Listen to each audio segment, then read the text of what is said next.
Abrí los ojos a las 3 de la madrugada y ahí estaba él, como una estatua de sombras recortada contra la oscuridad de nuestra habitación. Emiliano, mi esposo de 48 años, de pie junto a mi lado de la cama, completamente inmóvil, mirándome fijamente con esos ojos que no podía ver, pero que sentía clavados en mi rostro como agujas de hielo. Mi corazón se detuvo por un instante antes de dispararse en un galope frenético que retumbaba en mis oídos. «¿Emiliano?», susurré, mi voz quebrándose en la quietud de la noche. «¿Qué haces?». Él parpadeó, como si despertara de un trance, y una sonrisa pequeña apareció en sus labios. «Nada, Pilar. Vuelve a dormir». Su voz sonaba extraña, hueca, como si viniera desde muy lejos. Se dio la vuelta y regresó a su lado de la cama, deslizándose bajo las sábanas con movimientos lentos y deliberados. Yo me quedé rígida, cada músculo de mi cuerpo tenso como una cuerda de violín a punto de romperse. ¿Cuánto tiempo había estado ahí parado? ¿Qué estaba mirando? A mis 71 años, después de casi medio siglo compartiendo cama con este hombre, pensé que lo conocía mejor que a mí misma. Pero en ese momento, con mi respiración todavía agitada y el miedo reptando por mi columna vertebral, me di cuenta de que quizás nunca lo había conocido realmente. No pude volver a dormir esa noche. Me quedé mirando el techo, escuchando la respiración profunda y regular de Emiliano a mi lado, preguntándome si lo había imaginado todo. A mi edad, los médicos habían mencionado que el sueño se vuelve más fragmentado, que las pesadillas pueden parecer reales. Quizás había sido solo eso, una pesadilla, un delirio nocturno de una mujer vieja cuya mente empezaba a jugarle trucos. Pero cuando la luz gris del amanecer comenzó a filtrarse por las cortinas, supe en lo profundo de mi ser que no había sido un sueño. Antes de seguir con esta historia, quiero invitarte a algo importante. Si este relato te está atrapando, suscríbete al canal y deja tu like. Eso me muestra que valoras este contenido. Y cuéntame en los comentarios desde qué ciudad nos estás acompañando hoy. Ahora sí, sigamos. Me levanté cuando el despertador sonó a las 6:30, como todos los días desde que Emiliano se jubiló de su trabajo en la notaría hace 6 años. Él seguía dormido, o eso parecía, con su rostro tranquilo y relajado, las arrugas profundas alrededor de sus ojos suavizadas por el descanso. Lo observé desde la puerta del baño, este hombre de 74 años, que había sido mi compañero, mi confidente, el padre de mis 3 hijos. ¿Realmente había estado parado junto a mi cama, observándome en la oscuridad? Preparé el desayuno en piloto automático. Café negro para él, té de manzanilla para mí, tostadas con mermelada de fresa, huevos revueltos. La rutina de décadas que podría ejecutar con los ojos cerrados. Cuando Emiliano bajó, recién duchado y vestido con sus pantalones de gabardina y su camisa celeste que tanto le gustaba, me besó en la mejilla como siempre. «Buenos días, mi amor», dijo, sirviéndose café. «¿Dormiste bien?». La pregunta me golpeó como una bofetada. ¿Era sincera o era una burla velada? Lo miré, buscando algún indicio en su expresión, alguna señal de que recordaba lo que había hecho, pero su rostro era el mismo de siempre, amable, un poco distraído, ordinario. «Bien», mentí, untando mantequilla en mi tostada con manos que temblaban ligeramente. «¿Y tú?». «Como un bebé», respondió, y algo en el tono de su voz, algo casi imperceptible, me erizó la piel. Esa noche me acosté temprano, fingiendo cansancio. Emiliano se quedó en la sala viendo las noticias, como era su costumbre. Yo yacía en la oscuridad, cada sentido en alerta máxima, esperando. A las 2:45 de la madrugada, escuché sus pasos en el pasillo. Cerré los ojos y regulé mi respiración, fingiendo estar profundamente dormida. Los pasos se detuvieron junto a mi lado de la cama, y ahí se quedó. Podía sentir su presencia como una sombra fría que absorbía todo el calor de la habitación. Pasaron los minutos, 5, 10, 15, y él no se movía. Mi corazón golpeaba con tanta fuerza que temía que pudiera escucharlo. Finalmente, después de lo que pareció una eternidad, escuché su voz, apenas un susurro quebrado por la emoción. «Lo siento». 2 palabras que abrieron un abismo bajo mis pies. «¿Lo siento por qué?». Durante los siguientes 5 días, fingí dormir cada noche. Y cada noche, sin falta, Emiliano aparecía junto a mi cama entre las 2 y las 3 de la madrugada. Siempre el mismo ritual. Se quedaba parado allí durante 10, 15, a veces 20 minutos, observándome en silencio. A veces murmuraba ese «lo siento» quebrado. Otras noches permanecía completamente callado, solo el sonido de su respiración lenta llenando el espacio entre nosotros. Yo yacía inmóvil como una muerta, controlando cada respiración, cada músculo, rogando que no notara el pulso salvaje en mi cuello o el sudor frío que empapaba mi camisón. Durante el día, cuando él actuaba con normalidad absoluta, comencé a preguntarme si estaba perdiendo la cordura. ¿Realmente estaba sucediendo esto? ¿O mi mente de 71 años me estaba traicionando? Pero no, esto era real, tan real como las ojeras que comenzaban a marcarse bajo mis ojos por la falta de sueño profundo, tan real como el miedo que se había instalado en mi pecho como un tumor maligno. El martes por la mañana, Emiliano anunció casualmente mientras desayunábamos: «Voy a jugar dominó con Rubén esta tarde. Llegaré como a las 7». «Perfecto», dije, untando mermelada en mi tostada con movimientos mecánicos. Mi mente ya estaba trabajando. Tenía la tarde libre para hacer lo que llevaba días contemplando: buscar pistas. Esperé hasta escuchar su carro alejarse por la calle antes de moverme. Nuestro dormitorio, que había sido mi santuario durante casi 5 décadas, ahora se sentía como territorio enemigo. Comencé con su mesita de noche, abriendo el cajón con manos temblorosas. Encontré lo usual: anteojos de lectura, un rosario que su madre le había regalado hace años, recibos viejos, bolígrafos secos, nada fuera de lo común. Revisé su armario, palpando los bolsillos de cada saco, cada pantalón. Nada. Me moví a su estudio, esa pequeña habitación al final del pasillo donde guardaba sus libros de derecho y sus documentos de la notaría donde había trabajado toda su vida. Los archivadores estaban organizados meticulosamente, cada carpeta etiquetada con su caligrafía precisa: facturas pagadas, estados de cuenta, pólizas de seguro, escrituras de la casa, todo en orden perfecto. Estaba a punto de rendirme cuando vi la caja, una simple caja de zapatos en el estante más alto del closet, empujada hasta el fondo, casi invisible. Tuve que usar una silla para alcanzarla, y cuando la bajé, el polvo que la cubría me dijo que llevaba años ahí arriba, intocada. Mis manos temblaban al abrir la tapa. Dentro había fotografías que nunca había visto. Una mujer joven, hermosa, con cabello negro largo y ojos luminosos, sonriendo a la cámara. En algunas fotos estaba sola. En otras estaba con Emiliano, un Emiliano joven que reconocí de nuestros primeros años de matrimonio. Pero estas fotos no me incluían a mí. Detrás de cada fotografía había fechas escritas con tinta azul. Las fechas me golpearon como puñetazos: 1975, 1976, 1977, los primeros años de nuestro matrimonio. Mientras yo estaba embarazada de nuestro primer hijo, mientras criaba a nuestros bebés, mientras construía nuestro hogar, Emiliano había estado... ¿qué? ¿Con esta mujer? Había también cartas. Las abrí con dedos torpes, mi visión nublándose por las lágrimas que se negaban a caer. «Mi amor», comenzaba una, «cada día que pasa sin verte es una agonía. Pronto encontraremos la manera. Ten paciencia. Te amo. Emiliano». Fechada en marzo de 1976. 2 meses después de que naciera nuestra hija Claudia, el mundo giró a mi alrededor. Me senté en el suelo del estudio, rodeada de evidencia de una traición que tenía casi 50 años, pero que se sentía tan fresca como si hubiera ocurrido ayer. ¿Quién era esta mujer? ¿Cuánto tiempo había durado la aventura? ¿Mis hijos lo sabían? ¿Alguien lo sabía? Y más importante, ¿por qué Emiliano venía cada noche a mirarme dormir, susurrando: «Lo siento»? Guardé todo de vuelta en la caja exactamente como lo había encontrado y la coloqué en su lugar. Bajé de la silla con piernas que apenas me sostenían y caminé como zombie hacia la cocina. Allí, finalmente, dejé que las lágrimas fluyeran. 48 años de matrimonio, 3 hijos, 5 nietos, una vida entera construida sobre... ¿qué? ¿Mentiras? ¿Secretos? ¿Un amor dividido?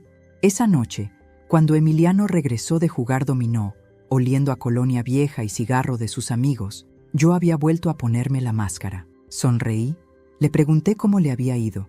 Serví la cena que había preparado con manos mecánicas. «Estás muy callada», observó mientras comíamos. «¿Te sientes bien?» «Solo cansada». Mentí, llevándome un bocado de pollo a la boca sin saborearlo realmente. Él asintió, aparentemente satisfecho con la respuesta, y continuó hablando sobre su partida de dominó, sobre cómo Rubén siempre hacía trampa pero nadie decía nada porque era su casa. Yo lo escuchaba y pensaba, ¿quién eres realmente? ¿Alguna vez te conocí?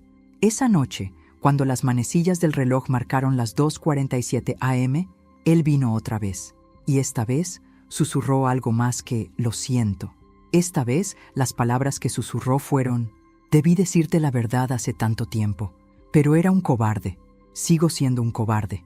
Me quedé paralizada bajo las sábanas, cada nervio de mi cuerpo en llamas. ¿Qué verdad? ¿La mujer de las fotografías? ¿O había algo más, algo peor que aún no había descubierto? Emiliano permaneció allí varios minutos más antes de regresar finalmente a su lado de la cama. Yo esperé hasta escuchar sus ronquidos suaves antes de atreverme a abrir los ojos en la oscuridad. Las lágrimas corrían silenciosas por mis sienes, empapando la almohada. La mañana siguiente era miércoles, día de mercado. Emiliano y yo teníamos una rutina de décadas: desayunar juntos, luego yo iba al mercado mientras él leía el periódico y hacía el crucigrama. Una coreografía matrimonial perfectamente ensayada. ¿Necesitas que te acompañe hoy?, preguntó mientras yo buscaba mi bolso de tela para las compras. Lo miré realmente por primera vez en días. Su rostro bondadoso, las arrugas profundas alrededor de los ojos que se marcaban cuando sonreía, el cabello completamente blanco, peinado hacia atrás con gel como siempre. Este hombre que compartía mi cama, mi mesa, mi vida. Este extraño. No es necesario, dije con voz que sonó más áspera de lo que pretendía. Descansa. En el mercado, me moví entre los puestos como autómata. La señora Marta, que vendía verduras desde hace 30 años en el mismo puesto, me preguntó si me sentía bien. «Te ves pálida, Pilar. ¿Estás enferma?» «Solo un poco cansada», murmuré, eligiendo tomates sin realmente verlos. «A nuestra edad hay que cuidarse», dijo ella, envolviendo las verduras. «El cansancio puede ser señal de muchas cosas. ¿Has ido al doctor?» «Doctor». La palabra resonó en mi mente. ¿Y si Emiliano estaba enfermo? ¿Y si su comportamiento nocturno era síntoma de demencia, de Alzheimer, de alguna enfermedad que estaba carcomiendo su mente? Eso explicaría por qué durante el día parecía completamente normal, pero de noche, no. Los susurros eran demasiado coherentes, demasiado específicos. Debí decirte la verdad. Esas no eran palabras de un hombre confundido por la enfermedad. Eran palabras de un hombre atormentado por la culpa. Cuando regresé a casa, Emiliano estaba en el jardín, podando los rosales que yo había plantado cuando nos mudamos a esta casa hace 42 años. Me vio llegar y me saludó con la mano, sonriendo. «Los rosales están hermosos este año», gritó. «Mira cuántos capullos, hermosos, como si nada estuviera mal, como si cada noche no viniera a mi cama a susurrar confesiones crípticas mientras me creía dormida». Preparé el almuerzo, sopa de lentejas, su favorita, y comimos juntos en la mesa de la cocina donde habíamos comido miles de comidas durante casi 5 décadas. Él habló sobre un documental que quería ver esa noche sobre la Segunda Guerra Mundial, sobre cómo el vecino necesitaba arreglar su cerca que estaba cayéndose, sobre trivialidades que llenaban el espacio entre nosotros. Yo asentía, sonreía en los momentos apropiados, respondía cuando era necesario. Pero mi mente estaba en otra parte, calculando, analizando, tratando de armar el rompecabezas con las pocas piezas que tenía. Esa tarde, mientras Emiliano dormía su siesta en el sillón de la sala, otra rutina sagrada, subí nuevamente al estudio. Esta vez busqué con más cuidado, metodología que no había empleado antes. Revisé cada libro, sacudiéndolo para ver si caía algo. Palpé el forro de los cajones, buscando compartimentos ocultos, y entonces lo encontré. Pegado con cinta adhesiva en la parte inferior del último cajón del escritorio, un sobre manila delgado. Dentro había un recorte de periódico amarillento. El titular decía: «Joven mujer muere en accidente automovilístico». La fecha: 15 de agosto de 1978. La fotografía borrosa mostraba un auto destrozado. Pero lo que me heló la sangre fue el texto. Sofía Méndez, de 28 años, falleció ayer al perder el control de su vehículo en la carretera a Santa Elena. Las autoridades investigan las causas del accidente. Sofía Méndez. El nombre me golpeó como un martillo. Volví corriendo al closet. Bajé la caja de zapatos otra vez. Busqué entre las fotografías hasta encontrar una donde se veía su rostro claramente. Era ella, la mujer de las fotos, la mujer con quien Emiliano había tenido, ¿qué? ¿Una aventura? ¿Un romance? Estaba muerta. Llevaba muerta 46 años, y mi esposo venía cada noche a susurrarme disculpas junto a mi cama. Las piezas comenzaban a encajar, pero la imagen que formaban era tan perturbadora que mi mente se resistía a aceptarla. ¿Qué había sucedido realmente en agosto de 1978? ¿Qué tenía que ver Emiliano con la muerte de esta mujer? Y lo más aterrador, ¿qué más no sabía sobre el hombre con quien había compartido mi vida? Guardé el recorte del periódico exactamente donde lo había encontrado, pegándolo nuevamente bajo el cajón con manos que no dejaban de temblar. Bajé las escaleras como una sonámbula y me encontré con Emiliano despertando de su siesta, estirándose en el sillón con un bostezo. «¿Qué hora es?», preguntó, frotándose los ojos. «Las 4:30», respondí, mi voz sonando extrañamente hueca incluso para mis propios oídos. Esa noche decidí que no podía seguir así. Necesitaba escuchar todo, entender completamente qué demonios estaba sucediendo. Así que me preparé meticulosamente. Me acosté temprano nuevamente, pero esta vez tomé precauciones extra. Me puse el camisón más cómodo, me acomodé en una posición que podría mantener durante horas sin moverme, y practiqué mi respiración hasta que sonaba exactamente como cuando dormía profundamente. Emiliano se quedó viendo televisión hasta más tarde que de costumbre. Escuché el murmullo del televisor, los comerciales, el noticiero de las 11. Finalmente, alrededor de la medianoche, escuché sus pasos subiendo las escaleras. Se metió en la cama a mi lado, y por un momento terrible pensé que esta noche sería diferente, que no vendría a pararme junto a la cama. Pero entonces recordé que siempre esperaba hasta pasadas las 2 de la madrugada, cuando estaba seguro de que yo estaría en sueño profundo. Esperé en la oscuridad, contando los minutos que se arrastraban como horas. El reloj de la mesita marcaba las 2:15, luego las 2:30. Mi cuerpo entero estaba rígido por la tensión de mantenerme inmóvil. A las 2:52 a.m. lo sentí moverse. Se levantó de la cama con cuidado, tratando de no hacer ruido. Escuché sus pies descalzos sobre la alfombra, rodeando el pie de la cama hacia mi lado, y entonces se detuvo. Ahí estaba otra vez, esa presencia fría y pesada junto a mí. Conté en mi mente, 1, 2, 3, 4, respirando lenta y profundamente como había practicado. Mis ojos cerrados con tanta fuerza que veía destellos de luz detrás de los párpados. Pasaron minutos, 5, 10, y entonces comenzó a hablar. No un susurro esta vez, sino palabras pronunciadas en voz baja pero clara, como si estuviera confesando a alguien que sabía que no podía escucharlo. «Sofía», dijo, y mi corazón casi se detiene al escuchar ese nombre salir de sus labios. «Sofía murió por mi culpa, y tú nunca lo supiste, Pilar. Nunca supiste que mientras te cuidaba durante tu embarazo difícil con Roberto, mientras fingías ser el esposo perfecto, yo amaba a otra mujer». Cada palabra era un cuchillo hundiéndose más profundo en mi pecho. Roberto era nuestro segundo hijo, nacido en 1978. Yo había tenido complicaciones, reposo absoluto por meses, y durante ese tiempo, ella me pedía que dejara todo, continuó Emiliano, su voz quebrándose, que me fuera con ella. Decía que me amaba, que podíamos empezar de nuevo en otra ciudad, pero yo tenía miedo. Tenía 2 hijos, una esposa embarazada, una reputación que cuidar. Era un notario respetado. No podía simplemente abandonar todo.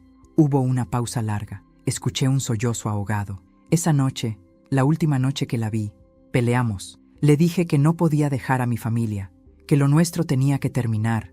Ella estaba destrozada, furiosa. Se fue manejando en la lluvia, llorando tanto que apenas podía ver. Yo la dejé ir. Sabía que no estaba en condiciones de conducir, pero la dejé ir porque era más fácil que enfrentar la situación. No. 2 horas después, la policía me llamó a la notaría. Había tenido un accidente en la carretera a Santa Elena. Murió instantáneamente. Y su voz se quebró completamente. Yo dejé que todos creyeran que fue solo un accidente trágico. Nadie supo que había estado conmigo esa noche. Nadie supo que la mandé a la muerte. Las lágrimas corrían por mis mejillas, empapando la almohada. Pero no me moví. No podía moverme. Durante 46 años he cargado con esta culpa, continuó. Te he mentido todos los días de nuestro matrimonio. Construimos una vida hermosa. Tuvimos hijos maravillosos, nietos, pero todo está manchado por este secreto, por esta mentira monstruosa. Hubo otro silencio largo. Y ahora estoy viejo, Pilar. El doctor me dio 6 meses, quizás un año. El cáncer de páncreas no perdona, y no puedo morir sin que sepas la verdad, pero soy tan cobarde que solo puedo decírtelo cuando creo que estás dormida. El mundo se detuvo. Cáncer de páncreas. 6 meses. Mi esposo se estaba muriendo y había vivido casi 5 décadas con el peso de haber causado indirectamente la muerte de la mujer que amaba. Perdóname, susurró finalmente. Perdóname por todo. Y entonces se fue, regresando a su lado de la cama. Yo permanecí inmóvil, lágrimas silenciosas corriendo sin cesar, mi corazón destrozado en 1000 pedazos, sin saber si lo que sentía era dolor, rabia, traición o una mezcla terrible de todo. No dormí el resto de esa noche, ni siquiera lo intenté. Me quedé acostada mirando el techo mientras la luz gris del amanecer se filtraba lentamente por las cortinas, escuchando la respiración de Emiliano a mi lado. Esa respiración que ahora sabía pertenecía a un hombre moribundo, a un hombre que había amado a otra mujer durante nuestro matrimonio, a un hombre cuya cobardía había causado una muerte. 46 años de mentiras. Repasé mentalmente cada año de nuestro matrimonio, buscando señales que debía haber visto. 1978. Yo con reposo absoluto, embarazada de Roberto, confiando ciegamente en que mi esposo me cuidaría, me protegería. Mientras tanto, él estaba con ella, con Sofía Méndez. ¿La había amado más que a mí? La pregunta me torturaba. En sus confesiones nocturnas, nunca había dicho que me amaba a mí, solo que tenía miedo de perder su reputación, su familia, su posición.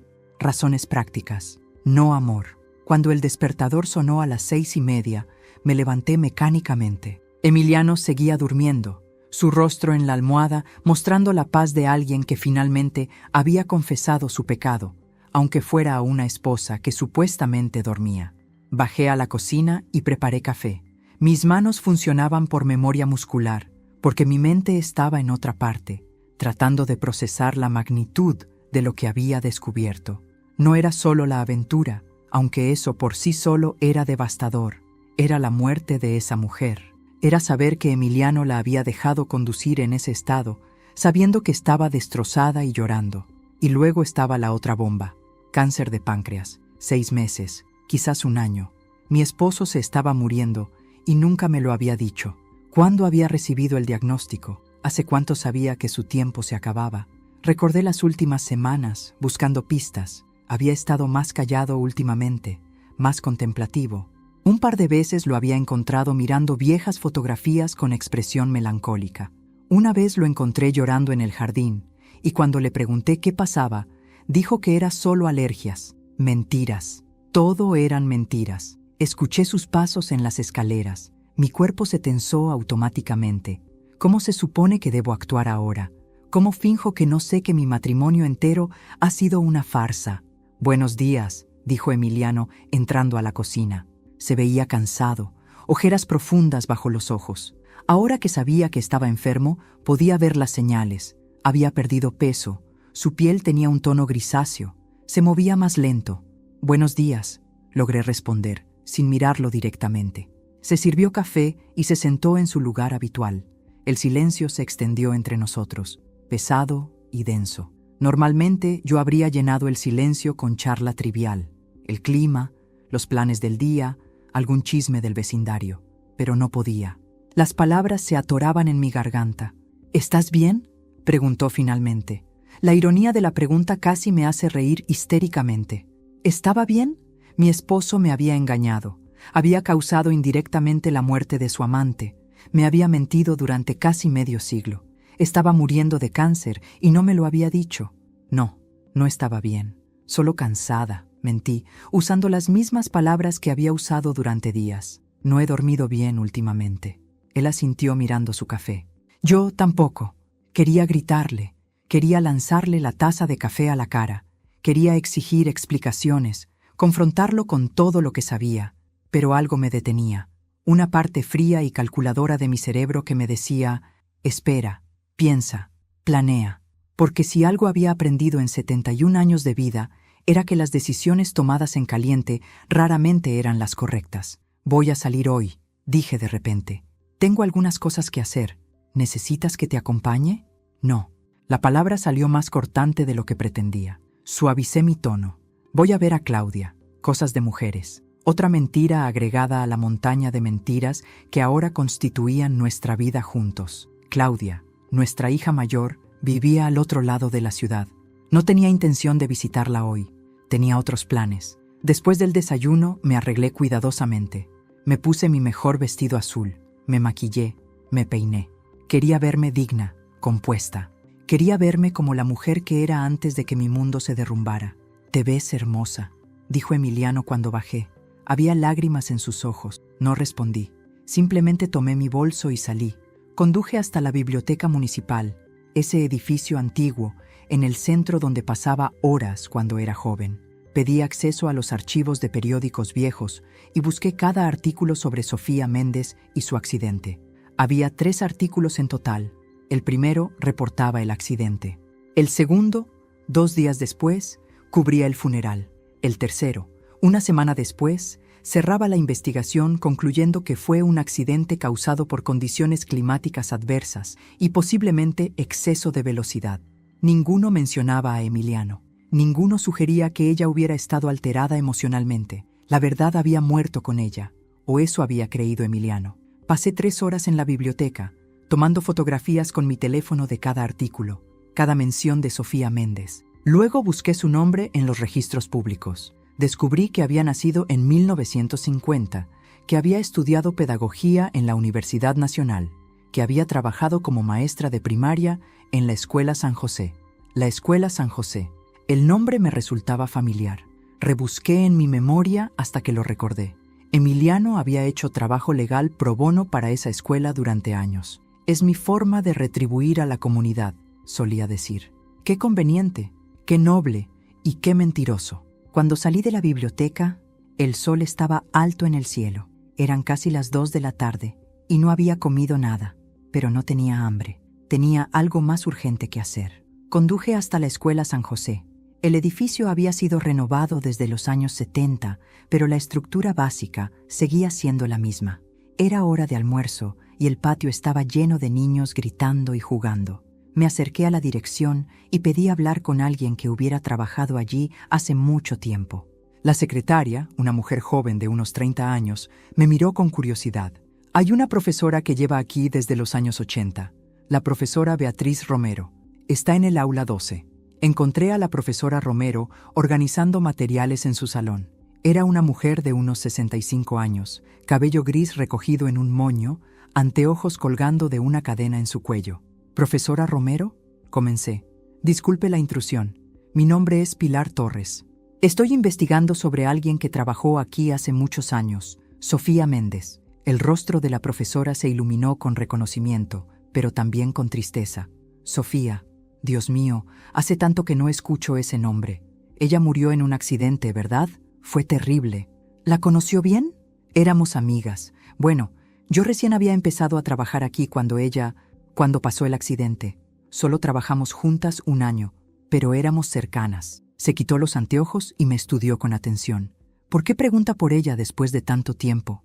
Tomé una decisión en ese instante, porque creo que mi esposo tuvo una relación con ella, y necesito saber la verdad. La profesora Romero palideció. Se sentó lentamente en su escritorio y me hizo un gesto para que me sentara también. «Su esposo», dijo cuidadosamente. «¿Cuál es su nombre?». «Emiliano Torres». Era notario. Ella cerró los ojos. «Entonces es verdad. Sofía nunca me dijo su nombre, solo que estaba enamorada de un hombre casado, que él le prometía que dejaría a su esposa, pero nunca lo hacía. Yo le decía que lo dejara, que estaba perdiendo su tiempo, pero ella estaba convencida de que él la amaba.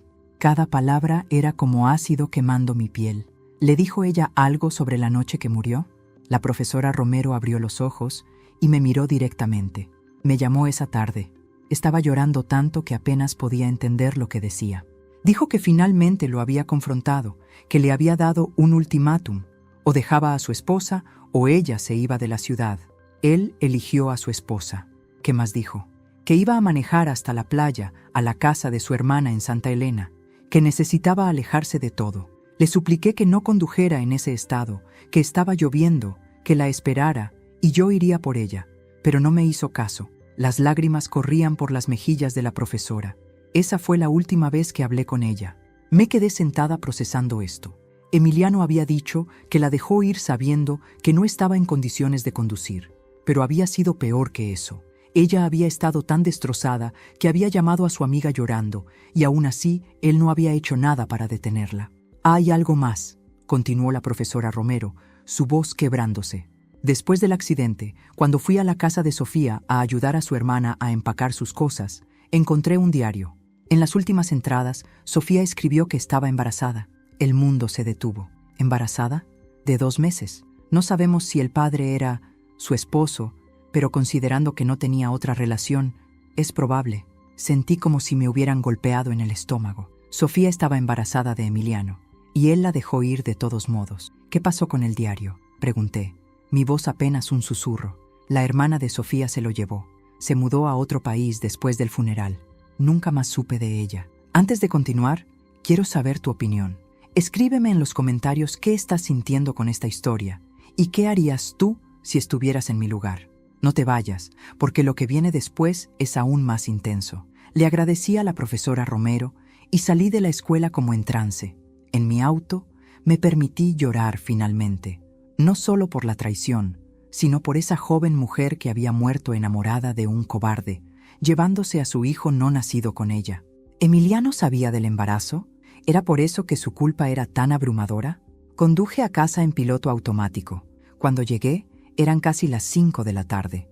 Emiliano estaba en el jardín, como si nada hubiera pasado, regando las plantas. «¿Cómo estuvo tu día con Claudia?», preguntó cuando me vio llegar. Otra oportunidad para mentir, otra capa de falsedad agregada a nuestro matrimonio podrido. «Bien», dije simplemente, pasando junto a él hacia la casa.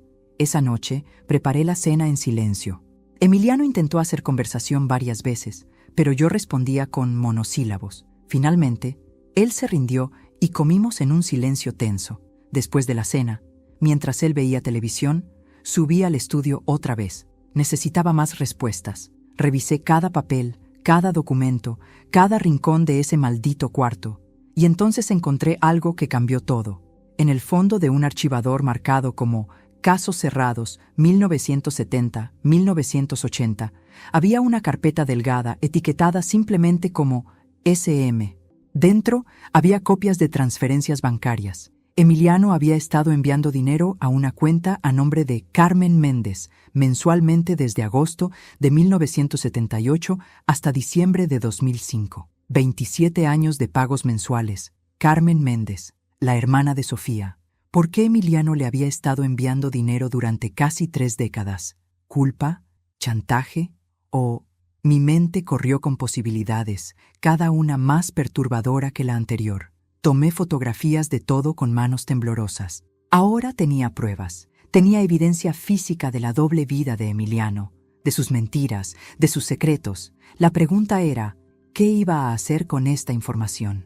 Esa noche, cuando Emiliano vino a mi lado de la cama a las 2:50 a.m., yo no fingí estar dormida. Esta vez, cuando susurró, «Lo siento», abrí los ojos y lo miré directamente. La expresión en su rostro cuando nuestras miradas se encontraron en la oscuridad fue de puro terror. «Hola, Emiliano», dije con voz fría como el hielo.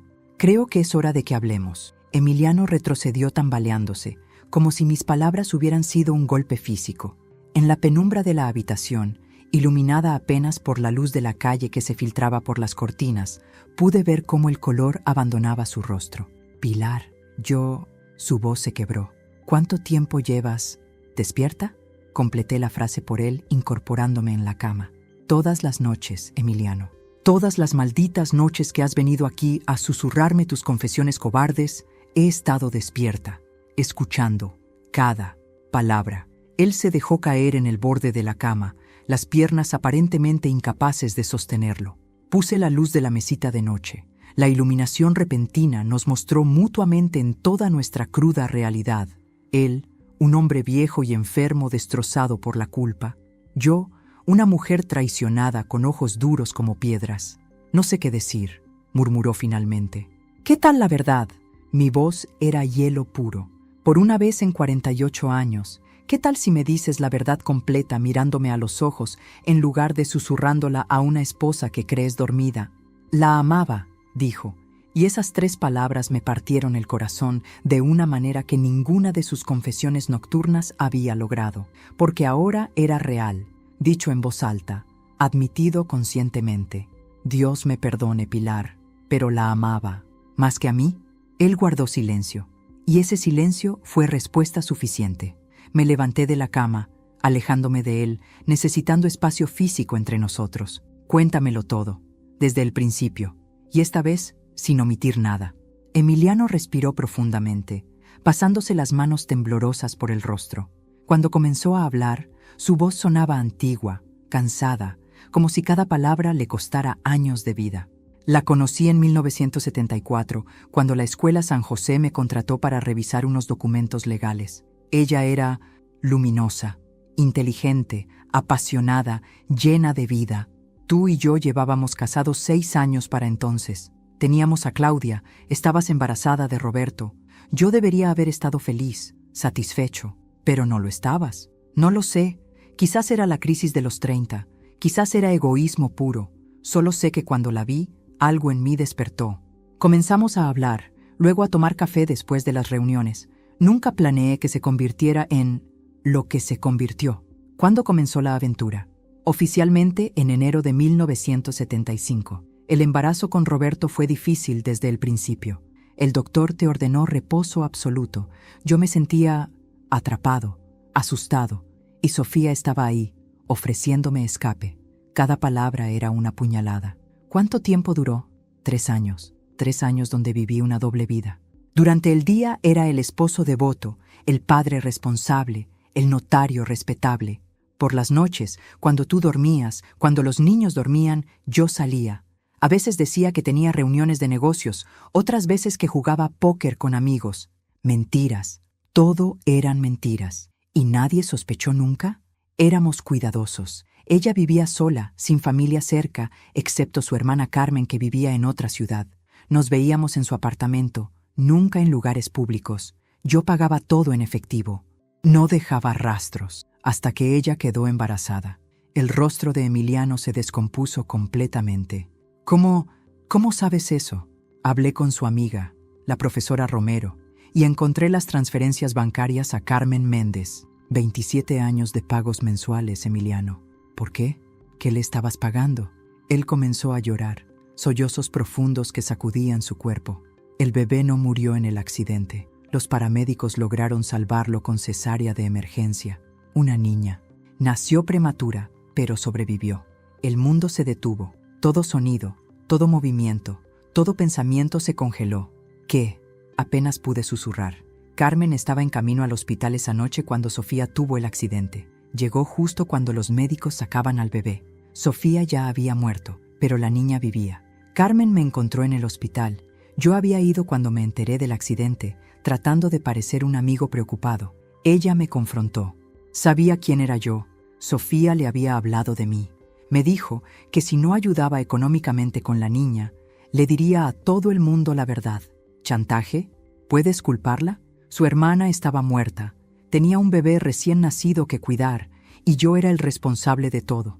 Accedí a enviarle dinero cada mes. Carmen se mudó a España con la niña, lejos de aquí, lejos de los recuerdos. Y yo seguí viviendo mi mentira. Me senté en la silla junto a la ventana, mis piernas incapaces de sostenerme. Tienes una hija de 46 años que nunca conociste. La vi una vez, confesó, cuando tenía 2 años. Volé a España diciéndote que era un viaje de negocios. Carmen me dejó verla por 1 hora en un parque. Se parecía tanto a Sofía. No pude soportarlo. Nunca volví. ¿Cómo se llama? Lucía. Carmen la llamó Lucía Sofía Méndez. Lucía. Ese nombre flotaba en el aire entre nosotros, un fantasma de una vida paralela que yo nunca había sabido que existía. Los pagos se detuvieron en 2005, dije. ¿Por qué? Carmen murió. Cáncer. Lucía ya era adulta para entonces, independiente. Me escribió una carta. La única comunicación directa que tuvimos jamás. Decía que sabía quién era yo, que su tía le había contado todo antes de morir, pero que no quería nada de mí, que los pagos habían sido suficiente, que ahora solo quería que la dejara en paz. ¿Y la dejaste? Sí, era lo que ella quería, era lo que yo merecía. Me levanté y caminé hacia el archivador en el estudio. Volví con todas las fotografías de Sofía, el recorte del periódico, los registros de las transferencias bancarias, los arrojé sobre la cama entre nosotros. Todo este tiempo, dije, mi voz temblando de furia contenida, todo este tiempo he vivido con un hombre que no conozco, que amaba a otra mujer, que tiene otra hija, que construyó nuestra vida sobre mentiras. Lo sé y lo siento. Dios, Pilar, lo siento tanto. No me digas que lo sientes, grité, y fue la primera vez que levanté la voz. No te atrevas a decirme eso otra vez. ¿Sabes qué es lo peor de todo esto? No es la aventura, no es incluso que tuvieras otra hija. Es que nunca me diste la opción de elegir. Me robaste la posibilidad de decidir si quería quedarme con un hombre así. Me mantuviste en la ignorancia durante casi 50 años. Tenías razón en una cosa, dije, secándome las lágrimas furiosas de las mejillas. Eres un cobarde patético que solo pudo confesar sus pecados cuando creyó que yo no podía escucharlo. ¿Qué vas a hacer?, preguntó con voz pequeña. Honestamente, no lo sé, pero sí sé una cosa. Ese cáncer que te está matando, esa enfermedad que tampoco tuviste el valor de decirme que tenías, no va a conseguir que te perdones simplemente por lástima. No quiero tu lástima, solo quiero... ¿Qué? ¿Absolución? ¿Perdón? No lo mereces, Emiliano, y no estoy segura de poder dártelo. Me dirigí hacia la puerta del dormitorio. ¿A dónde vas?, preguntó, pánico en su voz. Al cuarto de huéspedes. No puedo dormir en la misma cama que tú esta noche. Quizás nunca más pueda. Lo dejé allí, sentado en nuestra cama, rodeado de evidencia de su traición, llorando como el hombre quebrado que era. En el cuarto de huéspedes, me acosté en la cama individual que habíamos comprado para cuando los nietos se quedaban a dormir. Miré el techo en la oscuridad, mi mente acelerada tratando de procesar todo. Tenía una hijastra de 46 años en algún lugar de España, una mujer llamada Lucía que compartía la sangre de mis hijos, que era hermana de Claudia, Roberto y Fernando sin que ellos lo supieran. Mi esposo había amado a otra mujer más que a mí. Mi matrimonio entero había sido una mentira elaborada, y ahora él se estaba muriendo, esperando que yo lo perdonara antes de que fuera demasiado tarde. Pero la pregunta que me consumía era, ¿qué diablos iba a hacer con esta información? No volví a dormir esa noche. A las 6 de la mañana, cuando la luz comenzó a llenar el cuarto de huéspedes, me levanté con una claridad mental que no había sentido en semanas. Era como si la confrontación hubiera quemado toda la confusión, dejando solo una determinación cristalina. Sabía exactamente qué tenía que hacer. Bajé a la cocina y preparé café. Emiliano apareció 20 minutos después, luciendo como si hubiera envejecido 10 años en una noche. Sus ojos estaban rojos e hinchados, su piel aún más grisácea que antes. «Pilar», comenzó, pero levanté mi mano. «Siéntate. Vamos a hablar de cómo van a ser las cosas de ahora en adelante». Él se sentó obedientemente, como un niño castigado. «Primero», dije, mi voz firme y controlada, «quiero el contacto de Lucía». Su rostro mostró sorpresa. «¿Qué? Tu hija, nuestra hija, porque quieras o no, ella es parte de esta familia aunque nunca lo supo. Quiero su información de contacto. Ahora». «Pilar», ella dejó claro que no quería saber nada de mí. «No te estoy pidiendo permiso, Emiliano. Te estoy diciendo lo que va a pasar. Dame su información o la encontraré yo misma. Y créeme, tengo más que suficiente motivación para hacerlo». Con manos temblorosas, él sacó su billetera y extrajo un pedazo de papel amarillento y doblado que llevaba ahí Dios sabe cuánto tiempo. Era la carta que Lucía le había enviado en 2005. En el remitente estaba su dirección en Barcelona. Tomé el papel y lo guardé cuidadosamente en el bolsillo de mi bata. «Segundo», continué, «vas a contarles la verdad a nuestros hijos, a Claudia, Roberto y Fernando. Van a saber que tienen una hermana. Van a saber todo sobre Sofía, sobre tu aventura, sobre tu cobardía. No hoy, pero pronto. Les daremos tiempo para procesarlo, pero la verdad saldrá a la luz. Pilar, por favor, eso los destruirá. ¿Y a mí qué me destruyó? Exploté. ¿Acaso pensaste en mí cuando estabas con ella? ¿Pensaste en nuestros hijos cuando la dejaste conducir a su muerte? No, Emiliano. Tuviste casi 50 años para pensar en las consecuencias. Ahora las vas a enfrentar. Él sollozaba silenciosamente, pero yo no sentía compasión. Todavía no. Tercero, mi voz se suavizó ligeramente. Vamos a enfrentar tu enfermedad juntos, pero no como antes, no con mentiras y secretos. Vas a decirme todo. Diagnóstico completo, pronóstico, opciones de tratamiento, y vamos a informar a nuestros hijos. Hoy. De acuerdo, susurró. Y cuarto, tomé un respiro profundo. Cuando esto termine, cuando ya no estés, voy a tomar decisiones sobre mi vida que nunca antes me permití considerar. Voy a viajar. Voy a hacer cosas que siempre quise hacer, pero que pospuse por ser la esposa perfecta. Voy a vivir, Emiliano. De verdad, vivir. Esa misma tarde, convoqué una reunión familiar. Claudia, Roberto y Fernando llegaron preocupados. Era inusual que los llamara a todos tan urgentemente. Cuando entraron y vieron a su padre y a mí sentados en la sala con expresiones serias, el miedo fue visible en sus rostros. ¿Qué pasa?, preguntó Claudia. ¿Alguien está enfermo? Siéntense, dije. Su padre tiene algo que decirles. Y Emiliano, con voz quebrada, les contó todo. Sobre Sofía, sobre la aventura, sobre el accidente, sobre Lucía. Ver a mis hijos procesar la información fue desgarrador. Claudia lloró. Roberto se levantó y salió, regresando 20 minutos después con los ojos rojos. Fernando simplemente se quedó sentado en shock, incapaz de procesar que el padre, al que habían admirado toda su vida, era capaz de tal engaño. ¿Y tú?, preguntó finalmente Claudia, mirándome. ¿Cuánto tiempo lo has sabido? 1 semana, respondí honestamente. Y he estado decidiendo qué hacer con esta información. ¿Por qué nos lo cuentas ahora?, preguntó Roberto, su voz tensa. Porque su padre está enfermo, cáncer de páncreas, etapa terminal. Le quedan meses, tal vez 1 año. Y porque todos merecen saber la verdad antes de que sea demasiado tarde para procesar, para hacer preguntas, para decidir cómo quieren manejar esto. La noticia del cáncer los golpeó como una segunda ola. Ahora lloraban por múltiples razones: traición, shock y la inminente pérdida de su padre. Los dejé con Emiliano y subí a mi habitación. Necesitaba espacio. A la mañana siguiente, después de que mis hijos se fueran, cada uno procesando a su manera, me senté en mi escritorio y escribí una carta. No en email, sino a mano, en papel, como solía hacerse. Querida Lucía, comencé. Le escribí todo. ¿Quién era yo? ¿Cómo había descubierto su existencia? Lo que había pasado entre su madre y Emiliano. Le dije que no esperaba nada de ella, que no tenía que responder si no quería, pero que sentía que merecía saber que tenía 3 hermanos que acababan de enterarse de su existencia y que, si algún día quería conocerlos, las puertas estaban abiertas. Tu padre está muriendo, escribí. No sé si eso te importa o no, pero pensé que debías saberlo, y aunque nunca conocí a tu madre, quiero que sepas que lamento profundamente todo el dolor que esta situación causó.